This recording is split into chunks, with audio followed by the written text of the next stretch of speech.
زندہ ہے مسئلہ زندہ ہے مسئلہ بڑے بڑے جفادری ڈکٹیٹر، بڑے بڑے ظالم فرعون، اب جو ایک زمانے میں انڈسپینسیبل تھے، ناگزیر، آپ پشاور میں یہ جو قبرستان ہے، گورا قبرستان سے گزرتے ہوئے کبھی دیکھا کریں، کبھی فیصل ماس میں دیکھا کریں، جو وہاں پہ منو مٹی تلے دفن ہے، ایک وقت میں بڑے کروفر سے نکلا کرتے تھے، بھول گئے وہ مکے جو لہرایا کرتا تھا، کیا خدا نے حالت کر دی؟ کیوں کر ہمارا یہ اعتقاد کمزور ہو سکتا ہے کہ یہ لوگ دائمی ہیں؟ نہیں ہے یار، یہ بھی مٹی کے بنے ہوئے ہیں، اور یہ بھی نہیں ہے کہ ہم سے خون نکلتا ہے اور ان سے دودھ نکلتا ہے۔ بس اپنی ذات پہ اعتماد کر لو، اپنی وجود پہ اعتماد کر لو۔ ہم تو پھر ان ہستیوں کے اخلاف میں ہیں، کوئی یوسف زئی، کوئی افریدی، کوئی مومند، کوئی بٹھنی، کوئی وزیر، کوئی مسعود، کوئی سواتی، کوئی شنواری، کیا کیا قبائل ہیں، کس کس فخر سے ہم لنگیاں پہن کے نکلا کرتے ہیں کہ ہم تو جبر اور فیصیت کے خلاف ایک دیوار رہے ہیں۔ وہ کدھر گئی جی وہ آپ کے اسلاف کی وہ لنگیاں؟ کدھر گئی وہ سینہ تان کے چلنے والی آپ کی وہ اٹھان؟ او بھائی کدھر گئے وہ آپ کے حوصلے؟ کیوں دبک کے گھس گئے ہو؟ پشتونوں نے نکلنا ہے اور پشتون وکلا نے اسپیئر ہیڈ کرنا ہے۔ قسم سے ان کو تم لوگ جب آپ لوگ اٹھیں گے قافلہ خود بخود بنے گا۔ آزادی آزادی آزادی آزادی آزادی حق ہے ہمارا، آزادی ہم لے کے رہیں گے، ہم جیت کے رہیں گے، آزادی وکلا اتحاد زندہ باد۔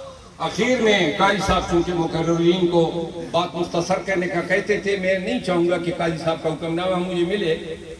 ایک بات مجھے پشاور میں کے پی کے جو ملٹری کورٹ کے ٹرائل ہیں، میں آپ سب کو آگاہ کر دوں کہ اس ٹرائل کو میں خود جوائن کر رہا ہوں اور میں تمام ملزمان کو ڈیفینڈ کروں گا۔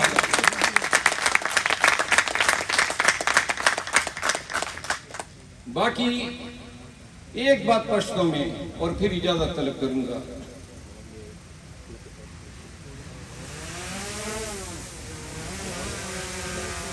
دا خبر اگر تکوما چراکہ میں خبری میں اردو کے اکڑے کا پختوں کی میں کھڑے ہوئے کہ دیشی اثر میں اڈیر ادھر بن گئے۔ خدا در تمہیں ماں اللہ بندگانو دا جون مور سر تیر که او زدا بار بار وائی ما چی بس اخرا وسکا مڑشا کتا جون دی نو خدای دے دا جون مونگا ورلنڈ کی سپکشتن پا دے جون کی دا زمانگا دا بچو دا پختنو دا خپل خاوری تو گورا چوکیدار رانا جوڑ دا سلویخ کالا وشول چه دے بامو دے بارود دے کلاشنکوف دے ٹوپک دے تبائی دے سخڑو جنازو دا پارا چکم دے بس منگا پدغی لگی آئی زمانگ ہم دا مستقبل لکن لاشا لاورتا فیصل آباد تا کراچی تا اپلازی اگورا اکروانو اگورا لارو منگا اول زتلیما ولی چپا علاقہ کی نبر خودما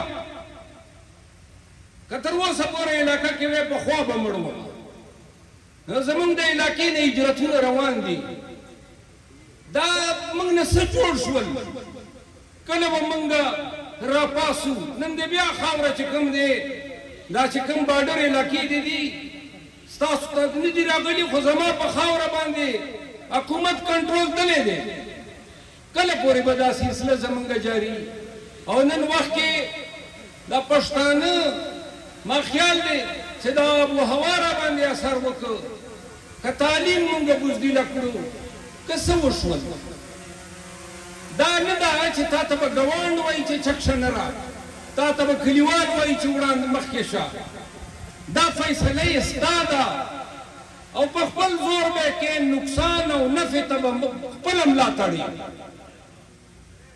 کچرته یو ځل دا ګوره دوره نفر تاسو ناست یې کدا دغه بار دا فیصله وکړه چې په مردان کې یو تړیدار S P D P O R P O ته دا اجازه نه ورکوو چې څوک غیر قانوني توګه له کور نه راوچت که تاسو دا فیصله وکړله چې د یوه سړي په کور باندې غلطه چاپه هغه سړی به مونږ نه پرېږدو نو تاسو نه په دغې ضلع کې زورور څوک نشته